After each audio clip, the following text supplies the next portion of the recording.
आज আমি আপনাদের শেখাবো আপনি যদি লক্ষ্মী ভাণ্ডারের কাগজপত্র বিডিও অফিস অথবা দুয়ারে সরকারে জমা দিয়ে থাকেন সেটি হয়েছে কি না সেটি কীভাবে চেক করবেন। এর জন্য আপনাদের সর্বপ্রথম আপনার গুগলে সার্চ করে নিতে হবে লক্ষ্মী ভাণ্ডার স্ট্যাটাস। এটিকে সার্চ করার পরে আপনার যে ফার্স্ট অপশান লক্ষ্মীর ভাণ্ডার গভর্নমেন্ট অফ ওয়েস্ট বেঙ্গল এটিকে আপনার ওকে করতে হবে। এবার আপনার সামনে লক্ষ্মীর ভাণ্ডার পোর্টালের যে অফিসিয়াল পেজটি আছে সেটি এখানে ওপেন হবে। এখানে আপনার সর্বনিম্নে যে ট্র্যাক অ্যাপ্লিকেশন স্ট্যাটাস অপশানটি আছে এটিকে আপনার ওকে করতে হবে। ওকে করলেই আপনি দেখতে পারবেন এখানে track applicant and view payment status এবং তার নিচেই এন্টার অ্যাপ্লিক্যান্ট আইডি অথবা মোবাইল নাম্বার অথবা স্বাস্থ্যসাথী কার্ড নাম্বার অথবা আধার নাম্বার দিয়ে আপনি চেক করতে পারবেন। যে মহিলার কাগজপত্র আপনি জমা দিয়েছেন সেই মহিলার আধার কার্ডের নাম্বারটি এখানে ইনপুট করাবেন। ইনপুট করানোর পরে আপনার ডান সাইডে যে ক্যাপচা আছে সেই ক্যাপচাটি ভালোভাবে দেখে নিয়ে ফিল আপ করে সার্চ অপশানটি ওকে করবেন।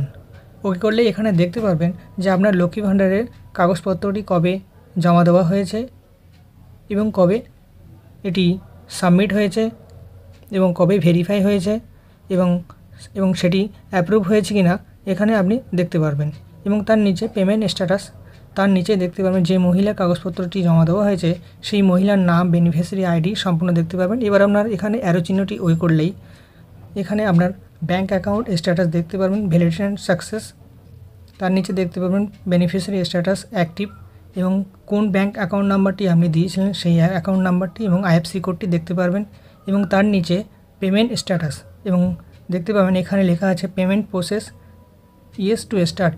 এরকম যদি আপনার লেখা থাকে তাহলে আপনি মনে করবেন যে আপনার লক্ষ্মী ভাণ্ডারের টাকাটি পাওয়া শুরু হয়ে গেছে। এভাবেই আপনি মোবাইল কিংবা কম্পিউটারের মাধ্যমে আপনি লক্ষ্মী ভাণ্ডারের স্ট্যাটাসটি চেক করতে পারবেন। আজকের ভিডিও এখানে শেষ হলো। সবাই ভালো থাকবেন এবং সুস্থ থাকবেন। আর এই ধরনের ভিডিও পেতে চ্যানেলটিকে সাবস্ক্রাইব করে রাখবেন।